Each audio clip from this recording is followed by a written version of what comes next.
നിസ്കാരം കഴിഞ്ഞിട്ടുള്ള ദിക്റിന് വലിയ മഹത്വമുണ്ട്, വലിയ ശ്രേഷ്ഠതയുണ്ട്. അവിടെ തന്നെ ഇരുന്ന് ചൊല്ലാൻ കഴിയുന്നില്ലെങ്കിൽ നടക്കുമ്പോഴും ചൊല്ലാം. പക്ഷെ ആ ദിക്ർ ഒഴിവാക്കരുത്. സ്വർഗത്തിൽ പോകാൻ വേണ്ടി നബി സല്ലല്ലാഹു അലൈഹി വസല്ലമ തങ്ങൾ പഠിപ്പിച്ചു കൊടുത്ത ദിക്റാണത്. നിസ്കാരത്തിന് ശേഷമുള്ള ദിക്ർ സ്വർഗത്തിൽ പോകുമെന്ന് നബി സല്ലല്ലാഹു അലൈഹി വസല്ലം സ്വഹാബത്തിനോട് പറഞ്ഞു കൊടുത്ത ദിക്റാണ്. 110 ദിക്റില്ലേ? 33 സുബ്ഹാനല്ലാഹ്, 33 അൽഹംദുലില്ലാഹ്, 33 അല്ലാഹു അക്ബർ, ഒരു ലാ ഇലാഹ ഇല്ലല്ലാഹു വഹ്ദഹു ലാ ശരീക ലഹ് ലഹുൽ മുൽക്കു വലഹുൽ ഹംദു വഹു അലാ കുല്ലി ഷൈഇൻ ഖദീർ.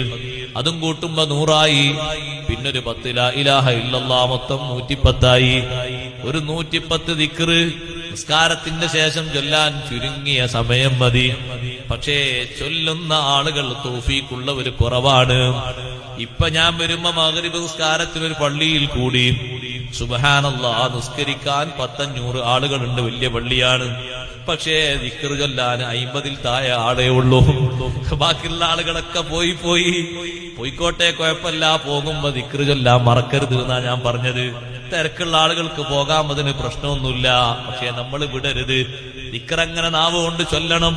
എണീറ്റ് പോകുമ്പോഴും ചൊല്ലിയാലും സുന്നത്ത് കിട്ടും. ഇരുന്ന് തന്നെ ചൊല്ലിയാൽ വളരെ വലിയ മഹത്വമാണ്.